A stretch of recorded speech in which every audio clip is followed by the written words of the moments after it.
Hi, my name is Shayna Sonneville and I own the Sport in Swedish Muscle Therapy Clinic.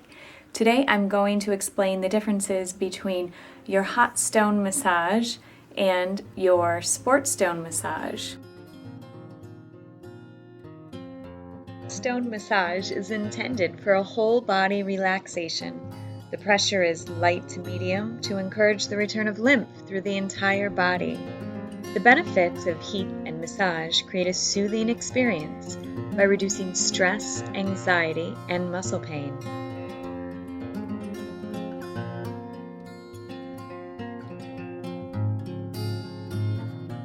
Sport stones are made from hand-carved soapstone. Sport stones are heated and used as a massage tool for soft tissue mobilization on areas of tight, injured, and overused muscles. The pressure is deeper and more intense.